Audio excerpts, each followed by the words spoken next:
Entonces, les agradezco nuevamente por estar acá. Voy a tratar de que la presentación sea lo más dinámica posible.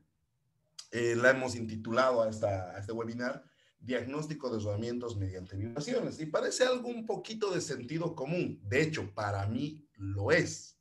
Pero si nosotros hablaríamos esto hace unos 10 años atrás, o tal vez hace unos 20 años atrás, creo que saldría como una película de ciencia ficción, ¿no? ¿Se pueden diagnosticar los rodamientos mediante vibraciones? Bueno, sí se puede, ¿no? Ahora es algo tal vez relativamente común.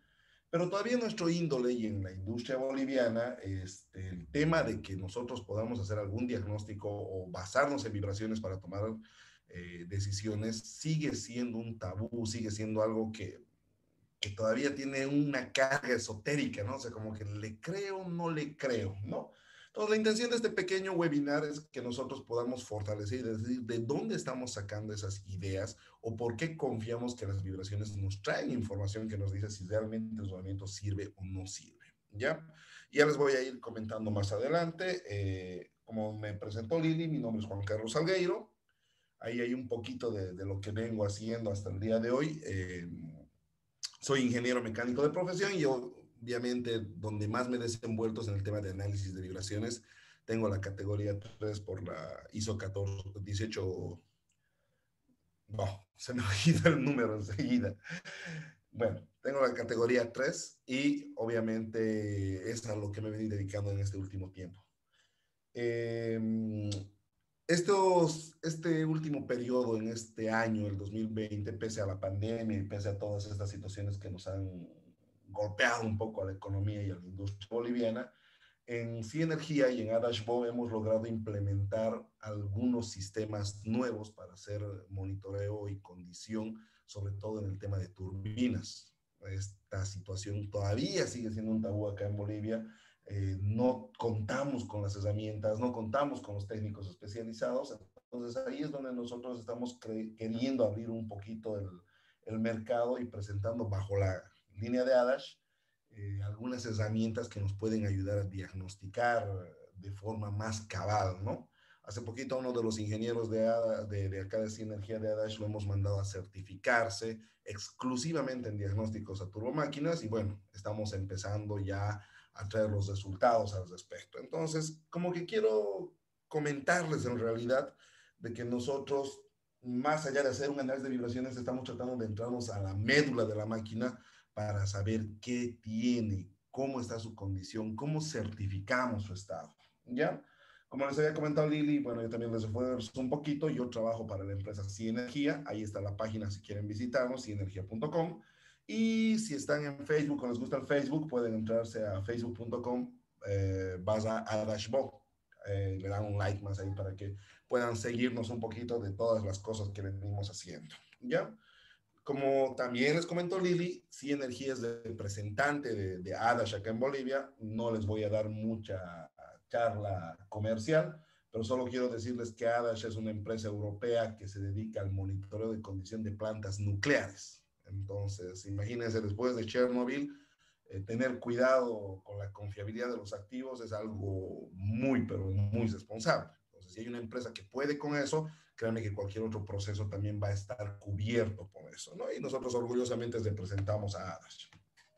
Hace poquito me escribían por el privado una persona justamente de ahí, del chat, ¿no? Que se escondió, obviamente puso su nombre con alguna otra cosa, y no, pues no, nos decía que mostremos de dónde sacamos esta información, o sea, por qué me estoy dedicando a pasarles algo de información. Yo quiero contarles que más o menos tengo 12 años dedicándome a esto, todo lo que es mantenimiento predictivo y proactivo, vibraciones, termografía, balanceo, alineación, entonces, de diseños, hemos estado metidos en la industria boliviana y también afuera, tenido la oportunidad de trabajar en Perú, y de ahí vamos sacando cada día cosas buenas y cosas malas que vamos presentándoles, ¿no? Algo que siempre les hago hincapié es de que este seminario o estos cursos o este webinar no estaría completo si yo no les contara las cosas malas que me han pasado. O sea, efectivamente ha habido muchas cosas buenas, han habido diagnósticos que realmente se han podido hacer y han solucionado problemas muy grandes para la industria, pero ha habido casos donde realmente no hemos podido hacer nada. y de eso se trata, ¿no? La vida no solo son éxitos, también hay golpes bajos, ¿no? Y bueno, todos tenemos de esos. Hasta el momento, en estos 12 años, he hecho 4.983 diagnósticos a máquinas, ¿no? O sea, como 4.900 máquinas a las que le hemos certificado en qué estado está. Generalmente en rutas de monitoreo, es decir, me daba un lote de 10 máquinas, voy, monitoreo y te digo cuántas de esas están bien, cuántas están mal, cuántas necesitan hacerse cambios, intervenciones y demás, ¿no? Hemos hecho muchas certificaciones después de overhauls, es decir, que la máquina la han mandado a reconstruir o a cambiar todas las piezas internas, y para dar la admisión a la planta nuevamente, nosotros mediante vibraciones hemos certificado que esa máquina está en las condiciones de trabajo, ¿no?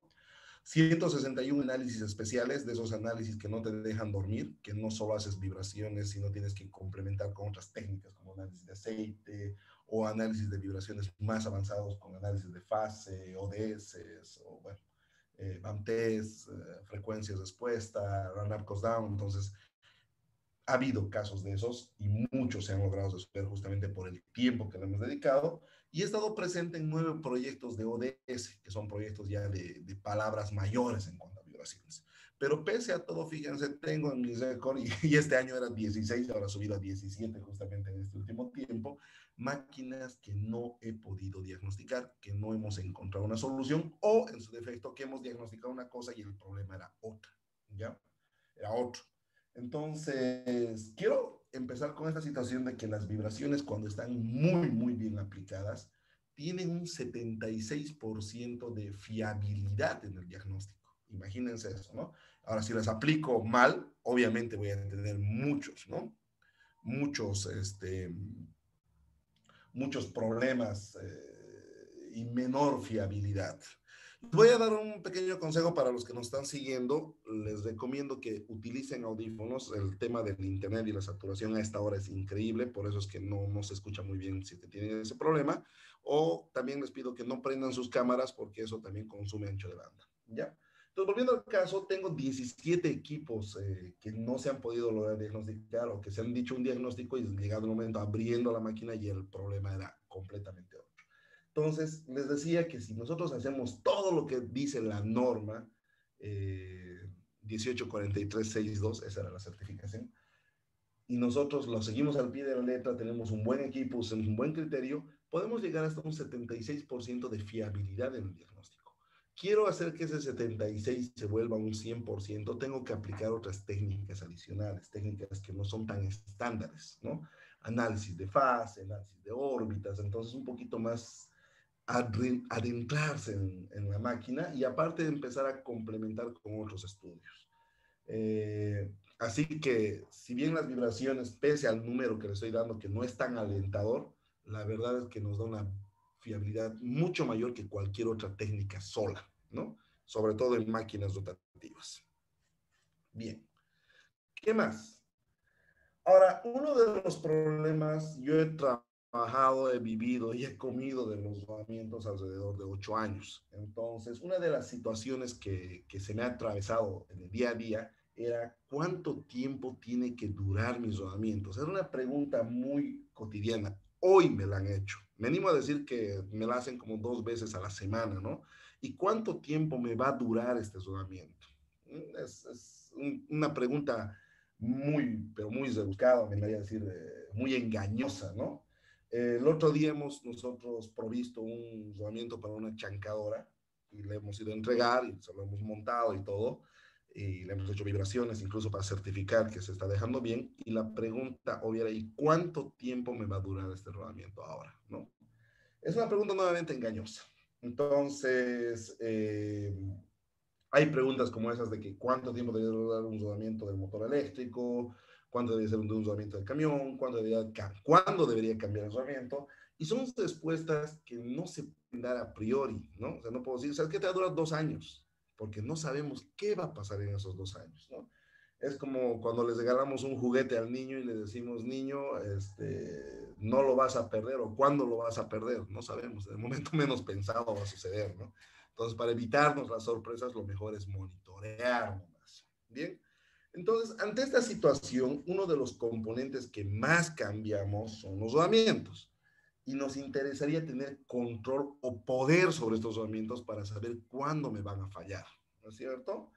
Ahora, en la norma, en la ISO y también en algunos compendios, han generado una formulita estadística para decirnos cuánto es el promedio de vida de un rodamiento. Y está buenísimo, esa fórmula sirve, ¿no? Sirve como una referencia, pero no está escrita en piedra y yo les recomiendo que no la tomen tan literal porque se van a tomar con muchas sorpresas, ¿no? Muchísimas sorpresas. Fíjense, ¿cómo es que falla un rodamiento? Tenemos ahí el elemento rodante, empieza a trabajar y cada que pasa por la zona de carga, como se puede ver aquí en la parte inferior, se aplasta un poquito, se comprime el elemento rodante. Entonces pasa a la zona de carga y se vuelve a traccionar y todo el tiempo mientras está girando hace esa operación. Piensen que un motor de 3000 RPM, ¿ya? En un segundo da 50 vueltas. Entonces, si yo tengo 10 bolillas dentro del rodamiento, 10 elementos rodantes, ¿ya? 500 veces voy a hacer en un segundo el proceso de contraer y expandir, ¿no? El proceso de comprimir y traccionar. Entonces, el rodamiento, pese a que es un elemento fino, es un elemento de altísima calidad, de altísima precisión, pese a que está hecho con los mejores tratamientos térmicos, igual llega a fatigarse, pero obviamente que no lo hace tan rápido como lo haría un alambre cualquiera, ¿no? Entonces, cuando se fatiga, empiezan a generarse unas tensiones subsuperficiales, o sea, por debajo de la superficie, y luego estas aflotan a la superficie. Como se puede ver ahí en el dibujito, empieza a salir un pequeño bachecito. Los elementos rodantes van pasando por ese bachecito y lo van ampliando. Eso no es tan malo. Lo malo es que los pedacitos que salen de acá de este bache van a clavarse en otras partes generando nuevos baches, ¿no? Y ya cuando existe este bache es más fácil que se haga más grande y obviamente ahí es donde el rodamiento empieza ya a fallar, a hacer ruido, a calentar, porque ya ni la lubricación le es suficiente, ¿ya? Entonces, hay casos como el que están viendo ahí, que es un rodamiento que ha fallado por corrosión húmeda, es decir, lo han dejado remojando el rodamiento en agua y el metal se ha oxidado como cualquier otro metal. Ojo que los rodamientos no son de acero inoxidable. Alguna vez me han preguntado, de hecho, el rodamiento de esa chancadora que le estaba comentando, me preguntó el dueño si era de acero inoxidable y le dije que no, porque realmente no lo son, o sea, son de un acero con aleaciones de cromo y demás, pero no son acero inoxidable. Entonces hay que tenerle cierta consideración todavía a la parte del óxido, ¿ya? Entonces, muchas veces los rodamientos no solo fallan porque se han fatigado, sino fallan por otras razones. Yo dejo de lubricar, falla. Tengo temperaturas altas, falla. Le meto contaminante, falla, ¿no es cierto? Entonces, le aplico un golpe que no debería haberle aplicado, falla. Entonces, el rodamiento tiene muchas razones por las cuales va a fallar o por las cuales podría fallar. Entonces, la vida útil que nosotros calculamos con la formulita esa, solo les va a hablar de los rodamientos que fallan por fatiga y por fatiga de su mismo ciclo de trabajo. Yo les pongo esta situación. Si ustedes calculan con el catálogo, ¿no? Si ustedes calculan con el catálogo, les va a decir, tal rodamiento va a durar, no sé, 100,000 horas. Perfecto. Pero si nosotros por alguna eventualidad le metemos grasa contaminada con tierra, por más de que hayamos escrito 10,000 horas, no, o 100,000 horas, no va a aguantar eso, les va a aguantar una semana, 2 semanas, ¿no? O si yo lo hago trabajar en medio del agua con humedad, se les va a oxidar así como estamos viendo y no les va a aguantar ni un mes. Si yo por alguna eventualidad lo he metido a golpes el rodamiento, no les va a aguantar ni 2 semanas. Entonces, fíjense, esa formulita no contempla daños externos o malos procesos de montaje que nosotros podamos tener. Y acá en Bolivia tenemos, y en Latinoamérica como tal, tenemos todavía malas costumbres en la preparación de las máquinas, ¿no? El otro día capacitaba una empresa gigantesca que tiene 160 personas en mantenimiento. Imagínense el tamaño de esa empresa, ¿ya? Y les preguntaba, ¿cómo hacen ustedes la verificación del eje? ¿Tienen micrómetros? Y nadie tenía un micrómetro. Y por ende tampoco sabe manejar algunos micrómetros. Entonces digo, y ahí estamos cometiendo un error que aunque tú calcules y lo hagas excelentemente la fórmula, te va a salir 100.000 horas, pero si lo metes a un eje que está cónico, un eje que está ovalado, o sea, por desgaste, el rodamiento va a fallar y ya hemos quedado nuevamente en nada, o sea, la fórmula no nos sirve de nada. En ese sentido, nuevamente quiero decirles que esa fórmula no es garantía, porque solo está cubriendo cuando el rodamiento va a fallar por fatiga y no por otras condiciones. ¿Ya? También tenía un amigo, en realidad un amigo de la universidad, que está trabajando ahora en una empresa de fundición, me escribe y me dice, Juan Carlos, quiero que me ayudes con la fórmula esta de la vida de los rodamientos. Quiero hacer mi plan de mantenimiento para saber cuántos rodamientos debería tener en stock, etcétera, etcétera. Yo le dije, te ayudo, pero ojo que esta fórmula no está escrita en piedra. Le expliqué todo lo que les voy a explicar yo hoy día en el webinar y al final igual no me entendió e igual me pidió la fórmula. Bueno, ahí se la mandamos, ¿no? Bien, continuamos. Fíjense, esa formulita de la vida útil del rodamiento, que se calcula por fatiga, es muy parecida a esto de acá, que es el promedio de vida. Fíjense, en el 2017 el promedio de vida en los bolivianos era 70.94 años. A esa edad se moría el promedio de las personas. Pero esta fórmula, este cálculo o este dato no nos está hablando de las personas que son atropelladas, no nos está hablando de las personas que tienen un accidente industrial, no nos está hablando de las personas que, bueno, de la nada les dio COVID y se enfermaron, o sea, no está cubriendo nada de eso, solo está hablando del promedio en general de muertes o de tiempo de muerte de las personas.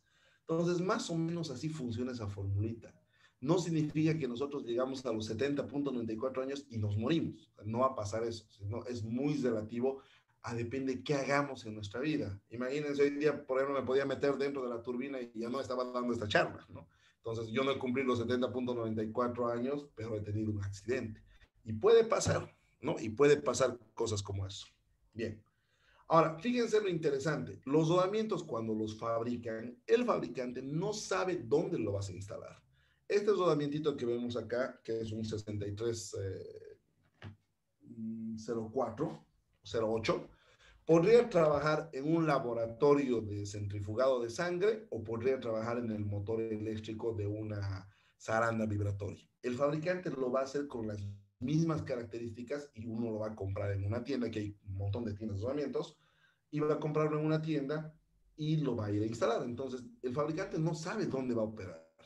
En el laboratorio me animo a decir que va a trabajar unas 3 o 4 horas al día, con vibraciones bajas, en un ambiente pulcro, cero contaminantes, donde va a estar a una temperatura controlada y con carga controlada, porque de eso se trata el centrifugado. En la zaranda vibratoria va a trabajar 24 horas al día en un ambiente lleno de polvo, le van a poner sobrecarga de materiales porque quieren acabar rápido el proceso.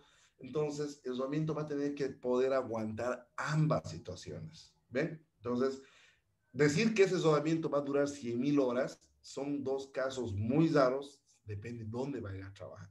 No se fíen de esa formulita. ¿Ya? Solo para que lo tengan en cuenta, aquí tenemos algunos parámetros técnicos de cómo deberíamos denominar los rodamientos. Yo sé que estoy hablando mucho de rodamientos, pero nosotros ya vamos a llegar a lo que nos interesa. ¿Ya?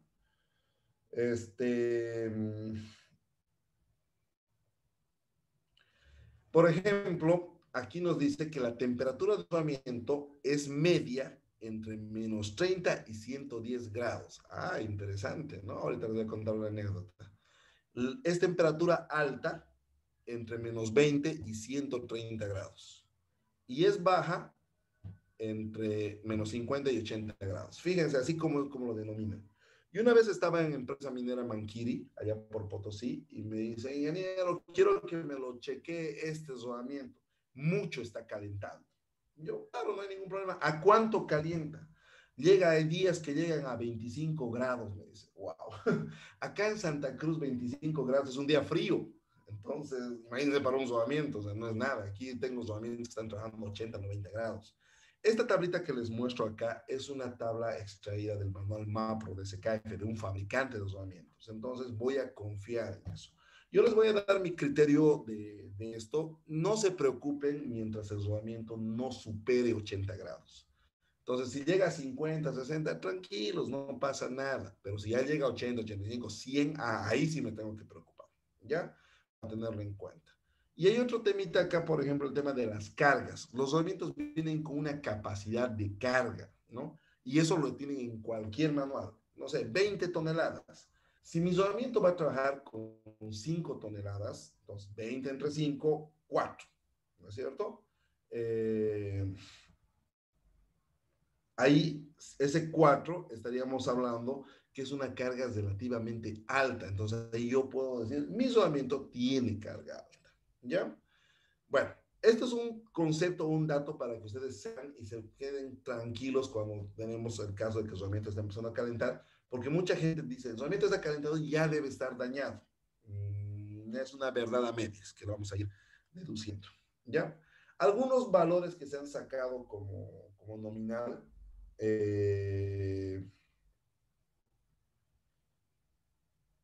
Algunos datos que se han sacado como nominal es que, por ejemplo, aquí tenemos una tablita en la cual nos dice las máquinas que están dentro que son máquinas electrodomésticas, pueden trabajar hasta 500 horas. Perfecto. Las máquinas, herramientas portátiles, hasta 5,000 horas.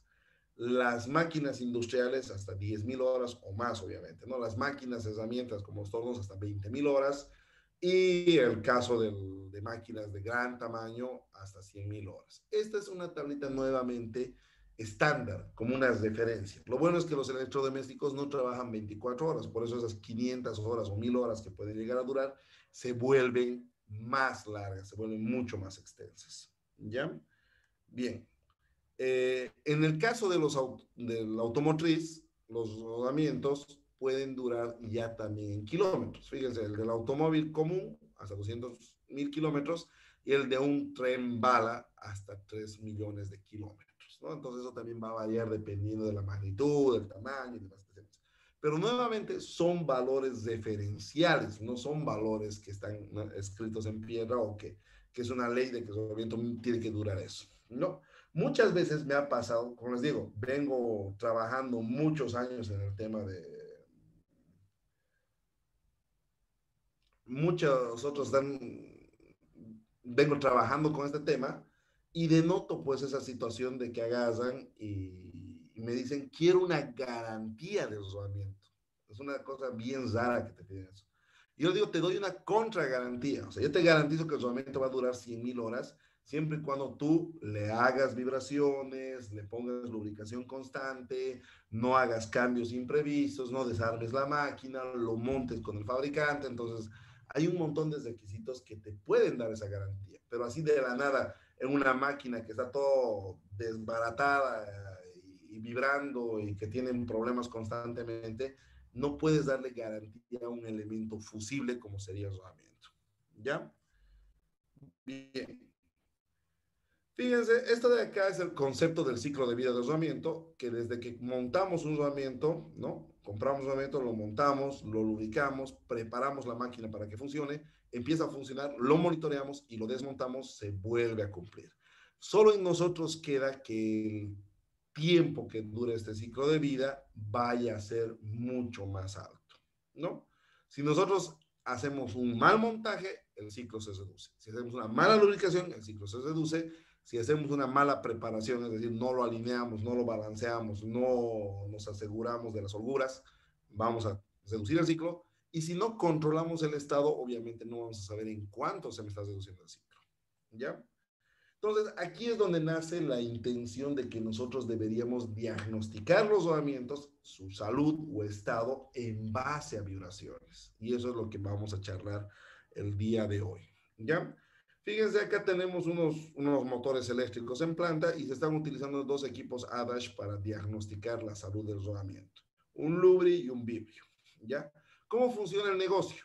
Pasa que el rodamiento, cuando tenga su primera fatiga subsuperficial, ya sea que sea generado por las contracciones y tracciones que hemos hablado más antes, o ya sea porque el rodamiento ha sufrido sobreesfuerzos por desalineación, sobreesfuerzos por balanceo, problemas por la lubricación y demás, va a generarnos un pequeño daño dentro del rodamiento, ¿no?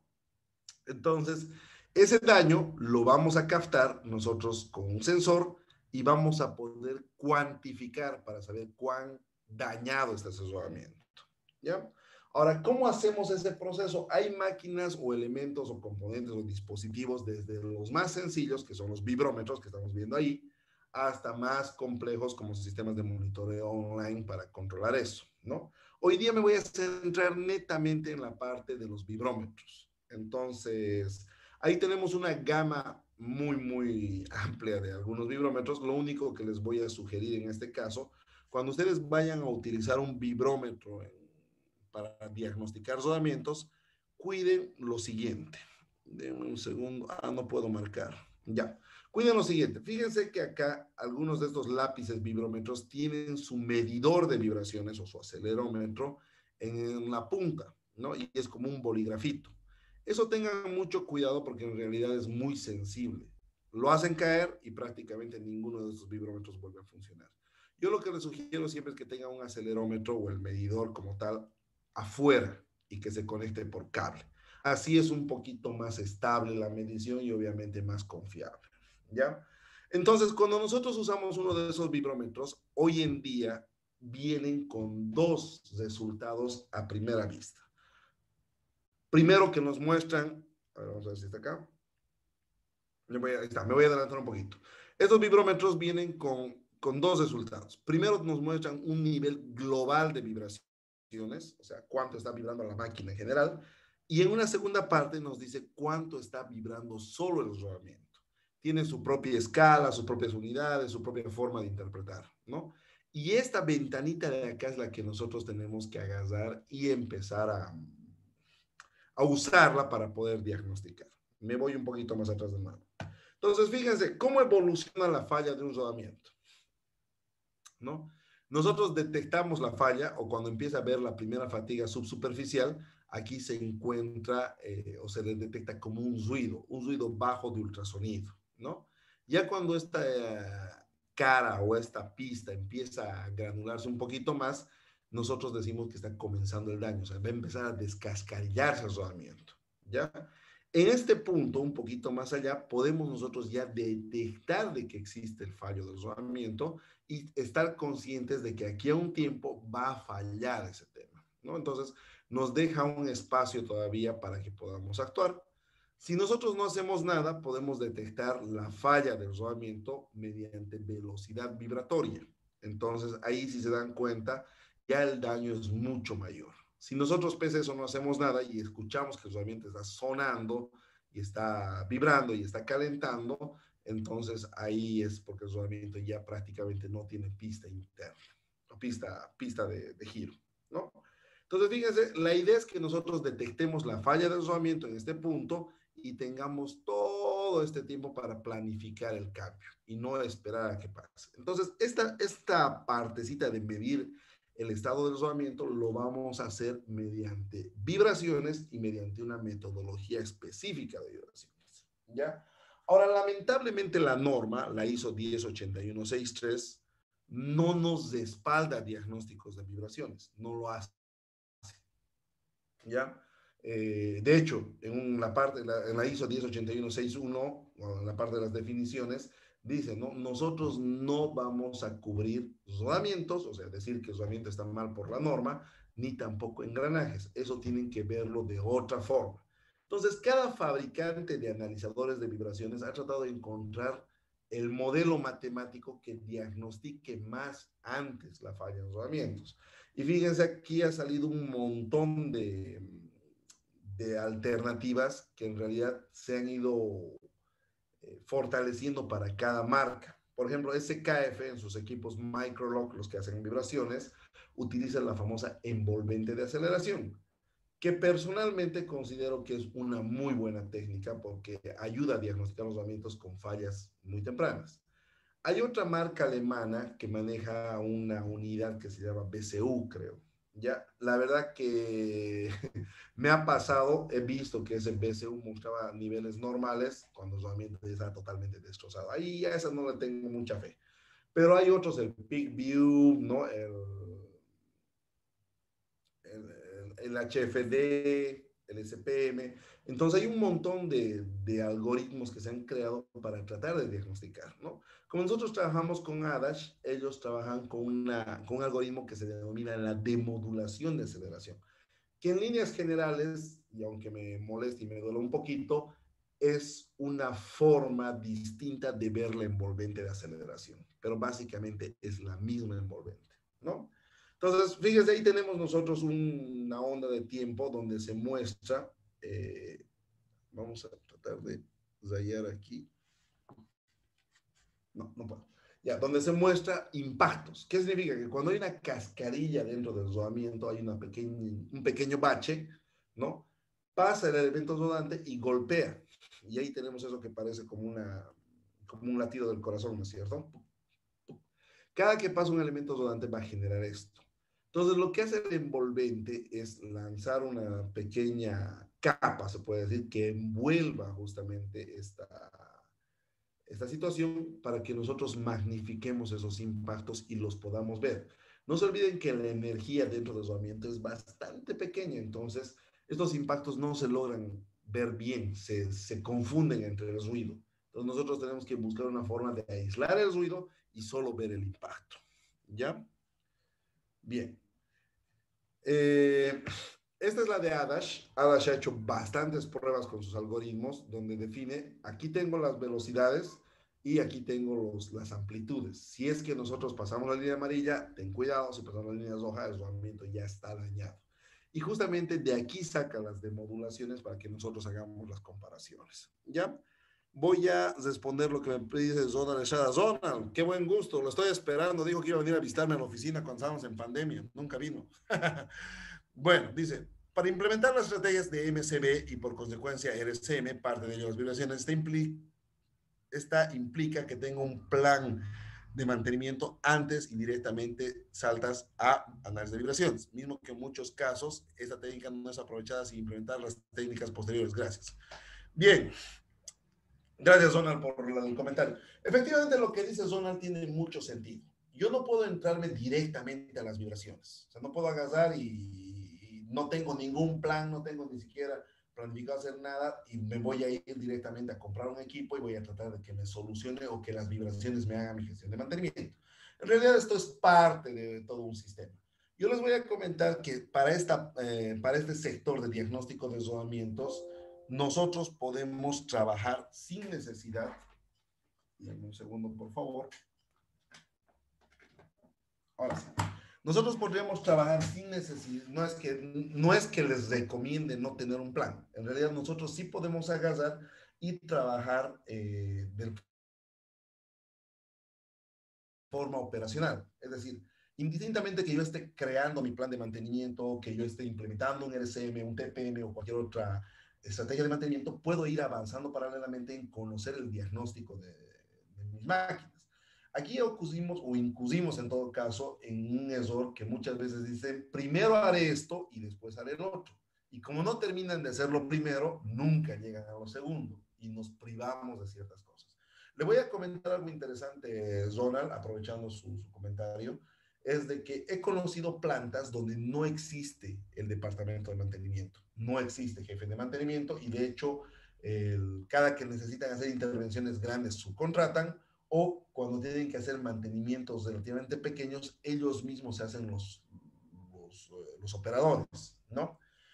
Un tipo de ODR, nada que ver con TPM, ¿no? Entonces, ellos, por ejemplo, se compraron vibrómetros y lo que hacen es agarrar y verificar cómo están los estados de los rodamientos, cómo están las máquinas sin ningún plan, sin ninguna situación, y con eso proyectan cuándo voy a cambiar. Entonces, es una idea que nació desde operaciones. Dijeron, muchos problemas tengo en producción, entonces, ¿cómo puedo ir advirtiendo de que existe un problema? Entonces, ahí es donde utilizamos nosotros el vibrómetro. Lo que usted está diciendo tiene mucha razón, pero tampoco que sea como una limitante. No es una regla de oro decir, primero implemento el RCM, primero implemento mi plan de mantenimiento y después recién hago vibraciones. No, podemos ir acomodándonos para ir trabajando y créanme que tenemos muchas experiencias que muestran que esto sí se puede dar, ¿ya? Bien, continuemos. Ahora, aquí tengo una recomendación muy importante. Nosotros estamos conscientes de que vamos a poder diagnosticar la salud del razonamiento mediante esta técnica o este algoritmo de vibraciones que nos va a ayudar a encontrar si el razonamiento tiene o no tiene una falla, pero no se aplica en cualquier momento o en cualquier lugar. En realidad, yo he tenido una experiencia interesante, tenía un cliente que tiene un equipo de vibraciones, ¿no? Que tiene un equipo de vibraciones que lo compró en una oferta o algo así, pero nunca le enseñaron a manejarlo, ni tampoco tenía claros los conceptos de severidad vibratoria ni de análisis de vibraciones. Entonces, el joven acá iba y colocaba el sensor de vibraciones en la tapa del motor, en esa lata, ¿no es cierto? Ahí colocaba y lo colocaba en la parte superior. Entonces, ahí ese algoritmo, ese numerito que vemos ahí abajo, que dice 0,35, ese de acá, ¿no? Se volvía loco, se volvía 20, se volvía 25. Entonces, si lo comparamos, me vuelvo un poquito atrás, fíjense, mi tabla dice hasta 3,5. Si tu analizador te dice 25, por ende ya estamos por encima del valor límite. Entonces nosotros tenemos la susceptibilidad de que el ambiente está mal.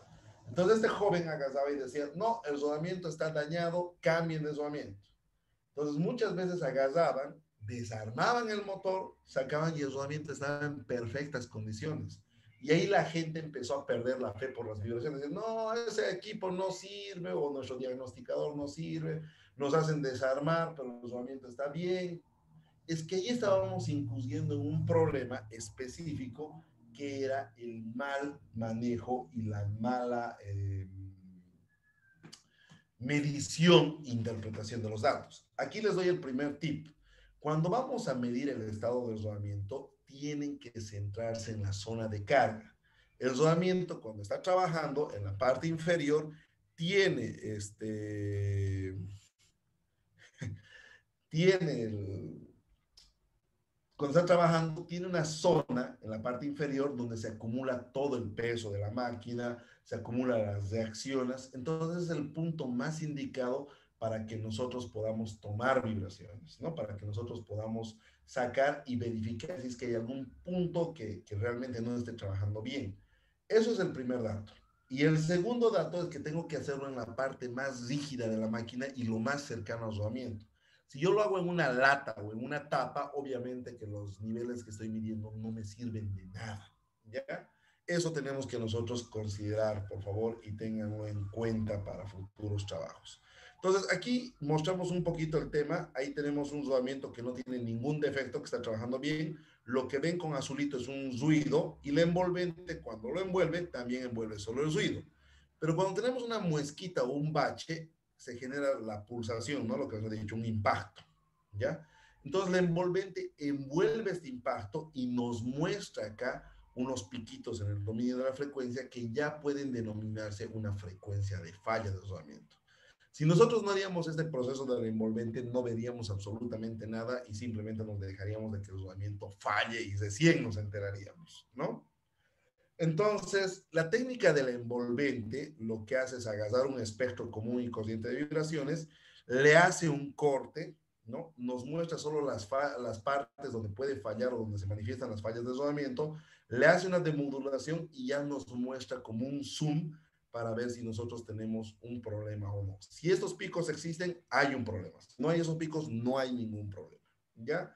Entonces, todo este proceso que acabamos de ver de 4 pasos, lo hace un vibrómetro, lo hace, solo que ya no nos muestra dos gráficos, sino los resume en un solo numerito que nosotros lo comparamos y decimos el rodamiento está bien o el rodamiento está mal.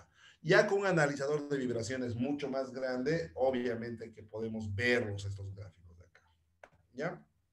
Ahora, esto es lo que, les voy a ser sincero, cuando he empezado con el tema de vibraciones era lo que más me molestaba hacer. Cada rodamiento, dependiendo del tamaño del rodamiento, del número de bolillas del rodamiento y de la velocidad de giro, va a tener una frecuencia de falla, ¿ya? Las frecuencias de falla se clasifican directamente en frecuencias de falla del aro interno, del aro externo, de la jaula y de los elementos rodantes, ¿ya? Ahora, En este caso, cuando el rodamiento empieza a tener una muesca o empieza a tener un pequeño bache en el aro interno, generalmente va a empezar a mostrarnos unas frecuencias específicas que las vamos a asociar fácilmente con la frecuencia, con el aro interno. Entonces, ya, el rodamiento está fallando y es en el aro interno, ¿no? Entonces, estas formulitas que vemos acá son muy comunes, pero ya gracias a Dios ya no se utiliza mucho eso y nosotros tenemos la oportunidad de tener bases de datos donde ya uno coloca el código de rodamiento y directamente le sale ahí el, la frecuencia de fallo. Entonces, esto es lo que quiero que ustedes aprendan hoy día en nuestro webinar, es de que cuando nosotros tenemos fallas en el aro externo, significa que cuando hay una muesca o un bache en la parte exterior del rodamiento, bueno, en la pista exterior del rodamiento, vamos a encontrarnos en su espectro con 3 picos, bueno, con 4 en realidad, que se llaman los BPFOs, ¿ya? Que en español significa frecuencia de fallas del rodamiento en el aro externo, ¿no?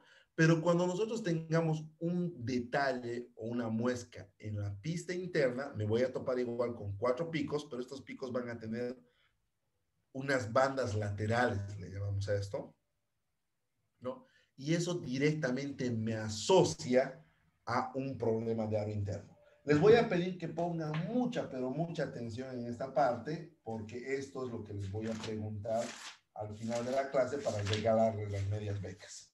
¿Ya? Entonces, fíjense, cómo yo sé que el rodamiento está fallando en el aro interno es porque en su espectro me topo con unos picos que tienen banditas laterales armándose como un castillito. ¿Y cómo sé que estoy fallando en el aro externo? Simplemente tengo los picos ahí o las frecuencias y nada más. ¿Ya? Algo similar pasa cuando yo voy a tener fallas en el aro interno, perdón, en el elemento rodante, voy a tener igual mis picos con bandas laterales y cuando yo tenga defectos en la jaula, voy a tener también mis piquitos, pero solos, sin las bandas laterales. ¿Ya? Entonces, esto de acá, créanme que es bastante notorio porque mucha gente va con su vibrómetro, mide y dice, uy, está con 3.5 la envolvente de aceleración, entonces ya el rodamiento está mal. Momento, no siempre es así. Me daré una segunda revisada, veré su espectro de ese rodamiento y tendré que esperar a encontrarme con una figura como esta o como las anteriores dos que hemos encontrado. Si pillo eso, efectivamente el problema es de que el rodamiento ya tiene una falla. Si no lo pillo, el problema es otro, de algún otro lado está viniendo. Y yo no tengo por qué cambiar un rodamiento que se encuentra todavía en buen estado. ¿Ya? Ok. Fíjense, este es un pequeño Excel que yo les entrego a los que participan en nuestros cursos, donde uno pone la marca del rodamiento, que en este caso es SKF, le pone la velocidad de giro y le pone el número del rodamiento y directamente se lo calcula las frecuencias de falla en el aro externo, en el aro interno, en el elemento rodante y en la jaula. Y les dice, uy, si tienes un pico a 4.605 CPM, ya tienes una falla, ¿no? Entonces yo lo único que tengo que hacer es buscar estas frecuencias para ver si existen y si están existiendo, obviamente están generándonos un daño y ya el rodamiento está dañado, ¿no?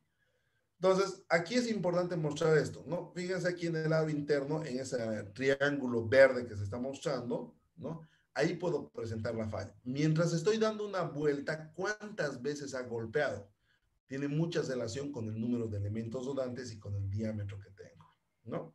Si yo tengo la falla aquí en el aro externo, mientras está dando una vuelta el aro interno, va a golpear la cantidad de bolillas que yo tenga, ¿no es cierto? Si yo tengo una falla aquí en el elemento rodante, mientras va girando, va a ir golpeando una, dos, tres, cuatro, cinco, seis veces mientras da una vuelta, ¿no? Y si yo tengo un defecto en la jaula, fíjense acá, entonces cada que pase por un punto de señalamiento, voy a golpear una vez, dos veces y así sucesivamente. Entonces, fíjense nosotros cuando el rodamiento está empezando a fallar por algún bachecito que tiene, por alguna fatiga, ya nos va a avisar y nuestro deber es captar con vibraciones eso y asegurarnos de que el problema es el rodamiento. ¿Ya? Para que esto quede claro, les voy a mostrar las etapas de la falla del rodamiento. Fíjense, ese es el espectro común y corriente de un rodamiento cualquiera, ¿no? y cuando empieza a fallar aparece un piquito en ultrasonido, ni siquiera en vibraciones, ¿no? Cuando ya hay un sonido distinto de un sonamiento nuevo, es decir, cuando hay una perturbación, tic, tic, tic, tic, tic, por más pequeña que sea, ¿ya? Nos va a inducir y nos va a indicar de que ya ha cambiado su forma de sonido de ese sonamiento, de ya no es el mismo. Entonces, por ultrasonido nosotros podríamos pillarlo eso. Fíjense, eso está a la derecha de 20 kilohertz en frecuencia. ¿Ya? Entonces, eso significa que el rozamiento ya tiene un pequeño bachecito y ya ha cambiado su sonido. Después de eso, como está siendo excitado el ruido del rozamiento, se va a generar la frecuencia natural del rozamiento. Eso tampoco lo vemos nosotros con vibraciones, simplemente se puede detectar con ultrasonido. O sea, no se lo detecta así, pero se empieza a sonar de forma distinta, hay que tener un buen oído, ¿no? Hasta acá, ojo, que el rozamiento ya tiene una falla, pero todavía no nos está representando un problema, ¿ya? En la etapa 3, aquí sí empiezan a mostrarse ya unas frecuencias en alta frecuencia, donde ya nosotros podemos asociarlo con una frecuencia específica de falla de rozamiento. En este caso, la frecuencia de falla interna, del aro interno, ¿no? Entonces, esto yo ya lo puedo captar con vibraciones y basta que vea que hay uno, ya sé que está empezando a agravarse el problema, ¿no? A volverse más pesado. Cuando le sale su segunda armónica, el tema ya es serio. Cuando le salen sus bandas laterales, me puedo animar a decir que el rozamiento ya está comprometido a fallar. O sea, es cuestión de días y de minutos de que el rozamiento falle. ¿Ya? Cuando le empiezan a sacar, fíjense en la etapa 6, empiezan a salir un montón de otras bandas laterales, el rodamiento ya tiene un daño muy alto. Y fíjense, luego empieza a haber ruido. Este ruido es porque el bache ya se ha hecho muy grande y cada que pasa un elemento rodante va a ir raspando. La fricción es altísima, empieza a aumentarse la temperatura y obviamente esto ya lo puedo captar con vibraciones con cualquier instrumento. No necesito ni siquiera que tenga un algoritmo de análisis de rodamientos, ¿no? Y por último, en la etapa 8 ya es puro ruido. El rodamiento está sonando y eso ya lo escuchamos con el oído. La intención es que nosotros diagnostiquemos en la etapa 3 y que planifiquemos el cambio del rodamiento en la etapa 4 y que máximo en la etapa 5 ya estemos sacando el rodamiento y poniendo uno nuevo para evitar que nos haya falla. Porque si nosotros llegamos a la etapa 9 es cuando el rodamiento se ha roto y prácticamente ya no va a hacer ningún ruido porque el rodamiento ya no está girando, ¿no? Entonces eso ya es algo crítico. Cuento corto hasta ahorita. Nosotros no debemos dejarnos guiar por por los cálculos de la vida promedio del rodamiento, porque ese cálculo solo es para condiciones ideales y solo para fatigas. En cambio, las vibraciones nos van a ayudar a diagnosticar el rodamiento conforme vaya evolucionando su falla, indistintamente por qué están haciendo su falla. Si es que están haciendo por mala lubricación, lo vamos a detectar por vibraciones. Si es que está fallando por un exceso de carga, lo vamos a diagnosticar por vibraciones. Si es que está fallando por un golpe abrupto que alguien le dio en el montaje, igual lo vamos a diagnosticar mediante vibraciones. ¿Ya? Eh, Básicamente, nosotros para que hagamos eso, podemos arrancar inicialmente con un equipo vibrómetro que nos va a ayudar a cuantificar ese daño o esa vibración en el rodamiento, pero yo les digo que cuando ese numerito empieza a hacerse más grande, una primera recomendación, apliquen lubricante. Si ese numerito no baja, entonces ya puedo ir aduciendo de que el problema es un rozamiento. Y si quiero certificar que realmente el problema es un rozamiento, tengo que hacer un análisis de las frecuencias para ver si alguna de esas frecuencias le corresponde exactamente al código de ese rozamiento y a la forma en la cual fallaría el rozamiento. Bien, eso es lo que quería mostrarles el día de hoy, señores. Así es como más o menos nosotros tendríamos que diagnosticar y tomar el caso. Ahora quiero darles un pequeño recordatorio de lo que les he dicho más antes. Las vibraciones nos van a dar la fiabilidad del 76% del diagnóstico, incluso en el tema de los rodamientos. Hace poquito estábamos con un cliente al cual le hemos vendido un equipo de vibraciones y mi cliente le estaba haciendo el control de las vibraciones. Entonces, todos los días le hacía, y eso me gustaba bastante, y veíamos que las vibraciones no subían, se mantenían constantes. Entonces yo le decía, y yo le dije así personalmente como analista, déjalo nomás, mantenerlo mientras no aumente no se incremente, no hay un delta, no necesitas cambiar el rodamiento. Y de la noche a la mañana, ¡prum!, truena el rodamiento. Me mandan fotos y el rodamiento totalmente encallado, destrozado y demás situaciones, ¿no? Entonces, no que las vibraciones nos iban a ayudar, nos iban a salvar y demás situaciones, ¿no es cierto? Entonces, sí, en efecto, en el 76% de los casos lo van a hacer, pero hay casos abruptos, ¿no? Imagínense este escenario, yo les voy a poner en la vida real. Una persona sana que va al gimnasio todos los días, come sano, duerme bien, no le hace a los tragos, solo tiene una novia y demás situaciones, ¿no? Tiene relativamente una vida buena, ¿no? Y nosotros pensamos que el tipo va a vivir 100 años. Sale a la calle y lo atropella un trufi, ¿no? Entonces, y muere. Entonces, por todo lo que hayamos hecho nosotros, no ha quedado nada porque hemos tenido una falla abrupta, o sea, algo ha pasado, algo externo, indistinto, o sea, independientemente al comportamiento que tenía, ¿no? Entonces, eso también hay que estar un poco conscientes porque puede suceder. Bien, señores, consultas, preguntas, les agradezco que me las puedan emitir ahora antes de que pasemos a la otra etapa de la presentación. Lili, ¿estás por ahí?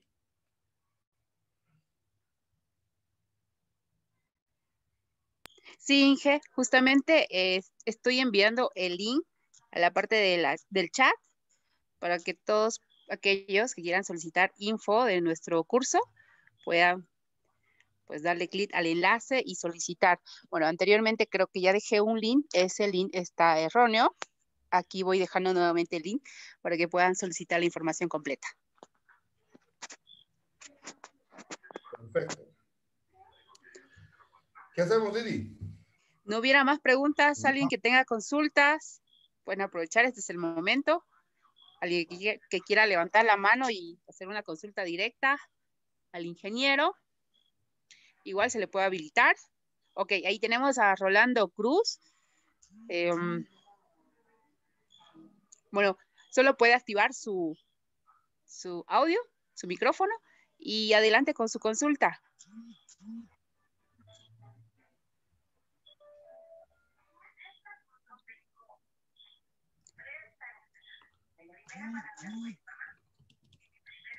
Ahora sí, estimado Rolando. Si tiene alguna consulta, puede hacerlo. Su micrófono está activado. Hola. Hola.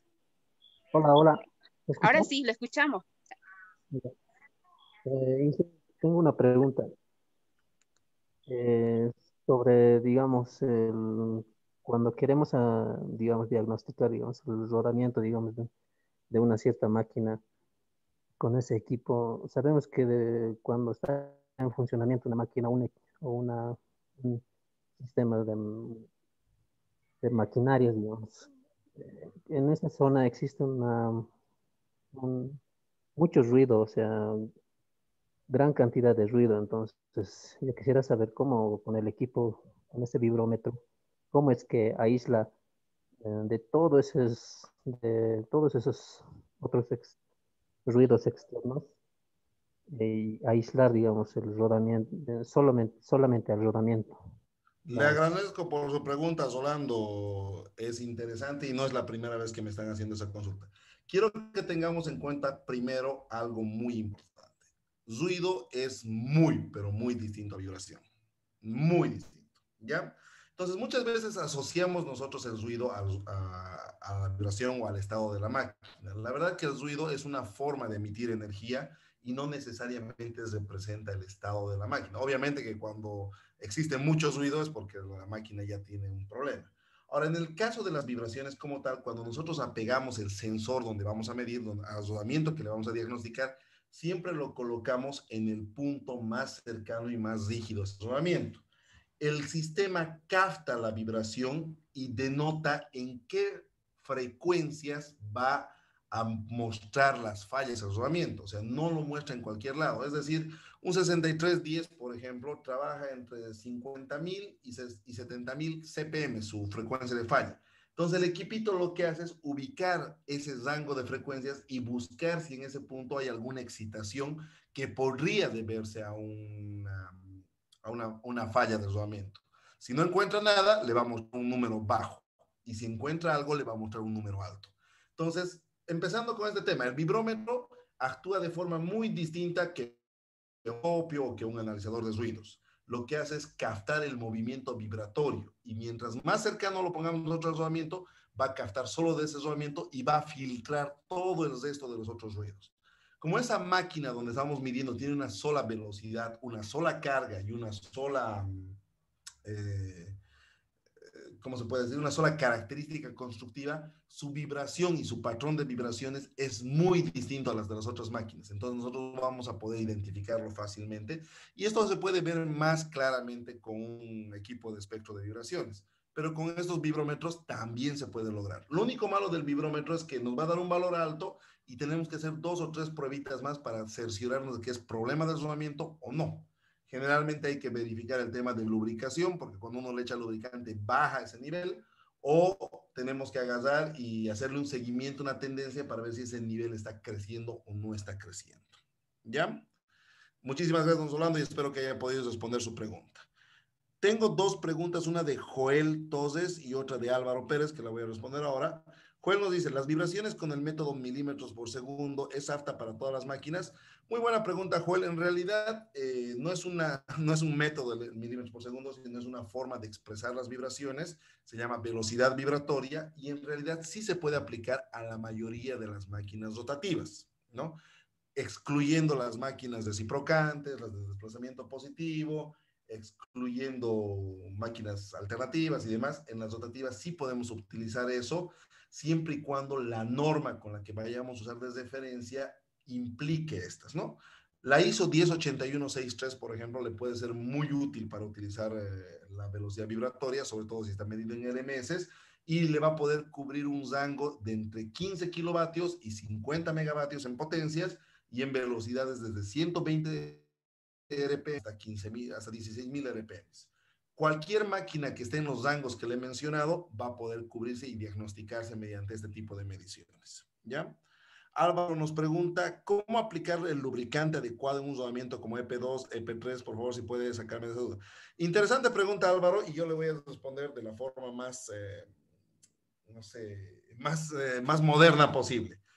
El tema de la lubricación cada día, me animo a decir, está creciendo más y tiene más implicaciones en la confiabilidad. Una metodología más moderna hoy en día que de la mano de Adash, también lo he visto en ultrasonido, donde colocan el sensor en la chumacera o en el soporte o en el rodamiento donde van a lubricar y empiezan a bombear la grasa. El sistema capta los cambios que tienen niveles vibratorios internos en la demodulación y le va avisando, ya es suficiente o seguí metiendo grasa. Entonces, es un término nuevo que se llama lubricación por condición. Es decir, solo lubrico las máquinas que necesitan lubricar y solo dosifico la cantidad que tengo que aplicar. Ahora, en la pregunta que nos hizo el joven, nos habla de una grasa EP3. Primero que acá en Bolivia es difícil pillarle esa grasa, ¿no? La EP2 sí, la EP2 es una grasa de extrema presión, de consistencia 2 y sí hay bastante y se utiliza mucho en equipo pesado o en máquinas de gran tamaño. Pero la EP3 es un tema, tendría que ser una máquina que trabaja también con alta temperatura, ¿ya? Básicamente es eso, ¿no? Entonces, ya sea la grasa LGMT2, sea una grasa Polyrex, sea una grasa sintética, Loctite, igual, la cantidad y la dosificación y las frecuencias con las que tengo que hacer, puedo basarme en las recomendaciones de las formulitas estas o puedo hacerlo mediante condición. Yo personalmente prefiero condición porque mientras estoy haciendo la aplicación del lubricante, también puedo agarrar y verificar cuánto está vibrando mi máquina y hacerle un seguimiento continuo. Entonces, ya estoy pasando de forma indirecta a hacer un monitoreo y hacer un mantenimiento por condición. Bien. Pablo García me escribe al privado, no sé por qué. Si encuentro un patrón de falla en velocidad, BSF a bajas amplitudes, 1.5 milímetros por segundo, pero en los envolventes de aceleración no se muestra dicho patrón, ¿cómo se puede interpretar? Pablo, es una situación muy, pero muy particular la que me acabas de decir.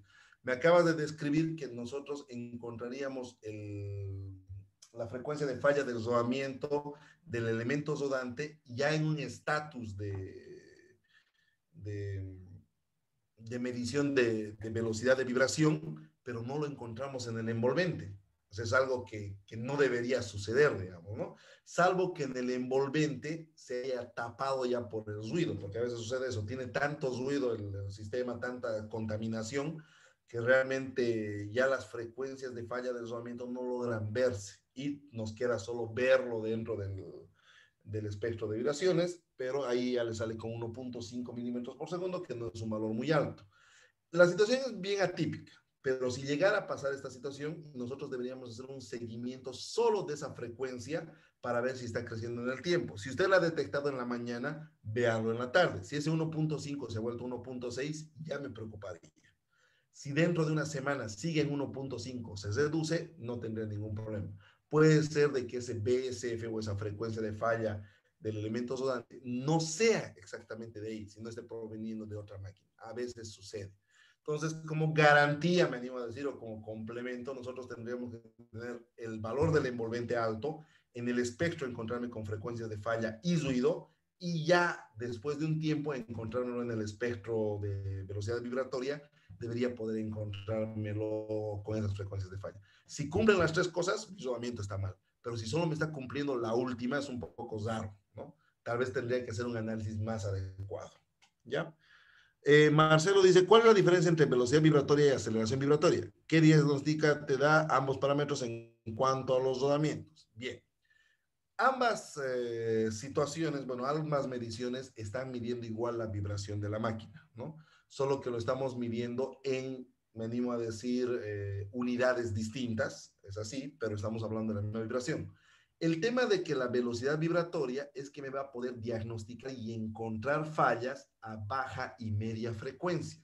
Es decir, fanseo por soltura, por eje doblado, por pulsaciones, las voy a poder encontrar con velocidad vibratoria, porque en ese rango donde trabaja la velocidad vibratoria se pueden ver más fácilmente. Todo lo que sea alta frecuencia lo voy a poder diagnosticar con aceleración vibratoria, porque ahí lo voy a poder resaltar, es como hacerle un zoom de los problemas a alta frecuencia. Rodamientos, engranajes, ¿no? Solturas extremas, lo voy a poder encontrar con aceleración vibratoria. Entonces es una forma de verlo en realidad. La vibración es como si nosotros tuviéramos no sé, una pequeña pecera, ¿no? Cuando nosotros hablamos de velocidad vibratoria estamos viendo por la parte de arriba y cuando hablamos de aceleración vibratoria estamos viéndolo por el lateral. Estamos viendo lo mismo, pero desde distinto ángulo y cada ángulo nos va a permitir ver mejor una parte de la vibración y minimizar otra o amplificar una que nos interesa y minimizar las otras. Bien, ¿qué más? Saúl nos pregunta, rodamientos con muy bajas revoluciones, ¿es recomendable el monitoreo de vibraciones? Qué excelente pregunta, Saúl. Sí, en realidad nosotros deberíamos poder utilizar alguna configuración especial para rodamientos de baja velocidad. Generalmente se recomienda utilizar proximitores. Bueno, es un poquito difícil en el tema del proximitor, porque tienes el rodamiento y no lo puedes instalar al proximitor, tienes que ponerlo de forma lateral. Pero hay configuraciones donde puedes utilizar incluso un acelerómetro de alta sensibilidad, un acelerómetro de 500 milímetros por G. Si tu máquina lenta es crítica, tienes que cuidarla. Y la forma de cuidarla es verificando cómo se está moviendo el eje. Y para eso podemos utilizar proximitores que nos van a mandar señales de la vibración de ese eje y nos van a, incluso podemos armar las órbitas o las órbitas filtradas para ver si no hay ninguna anomalía al momento de trabajar. Ahí lo que más bien se sugiere es que nosotros controlemos las vibraciones y lo hagamos de una forma muy frecuente. O por último, ponerlo en vibraciones online, ¿no? Que todo el tiempo esté monitoreando. Bien, David Jurado dice, ¿cómo detectar fallas en rodamientos a bajas RPMs, como en agitadores, como reductores y transmisiones de correa? Exactamente lo que les acabo de decir, podemos utilizar la demodulación y empezamos a hacer unas configuraciones especiales, es decir, ponerle más filtros, hacer de que el filtro pasa abajo sea mucho más abajo, podemos utilizar sensores de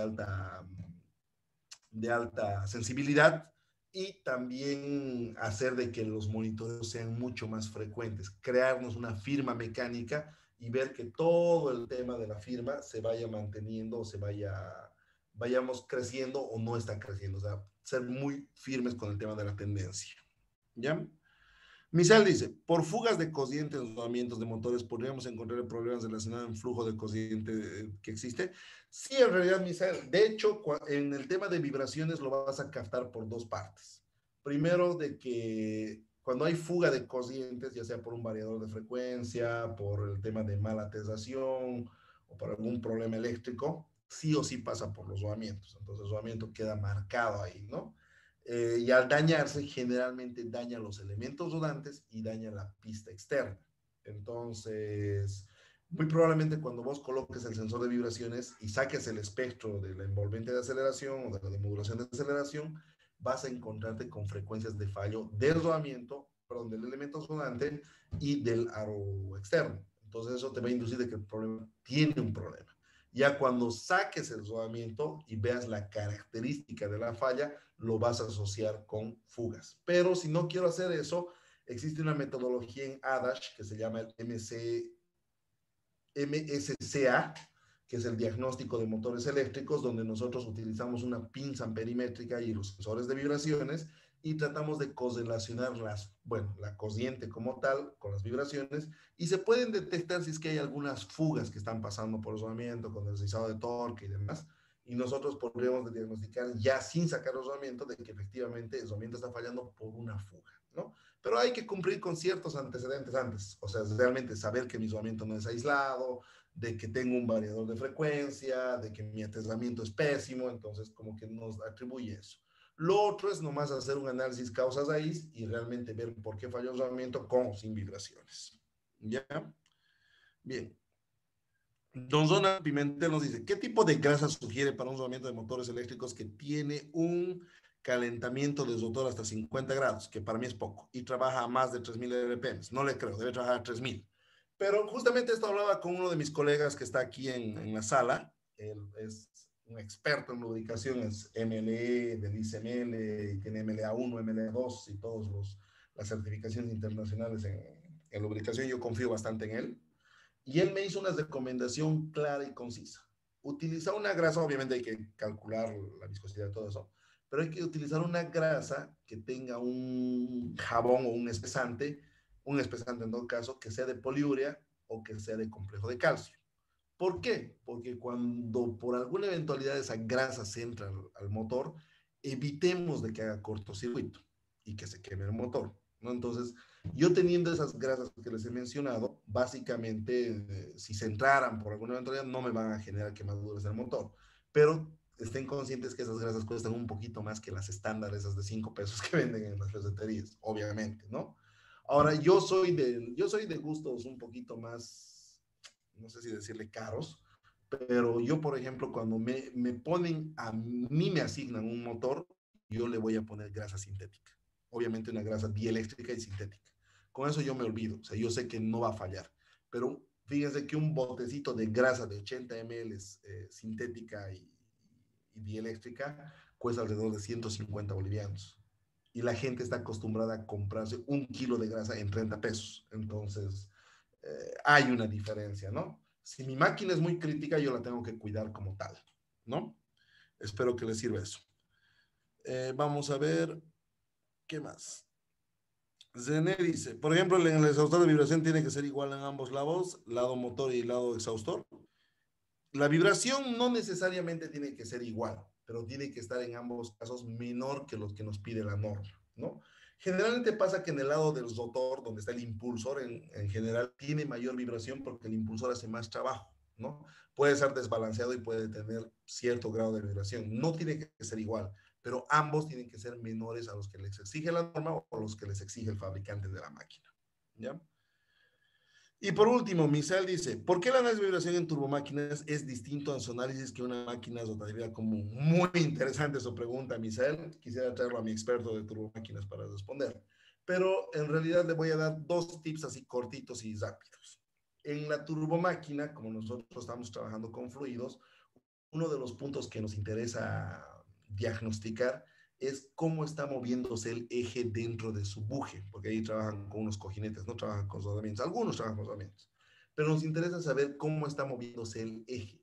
Si el eje empezara a golpetear a un lado por efectos del fluido, por alguna eventualidad, nosotros estamos próximos a una falla y puede llegar a ser una falla catastrófica.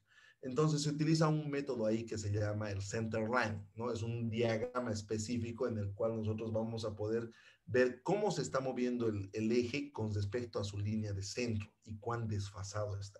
Eso inicialmente. Lo otro, nosotros queremos saber que no exista ningún sobreesfuerzo en la turbina, porque las turbinas tienen sus factores de seguridad y todo ello, y para eso necesitamos hacer un análisis más avanzado, como por ejemplo el análisis de órbita.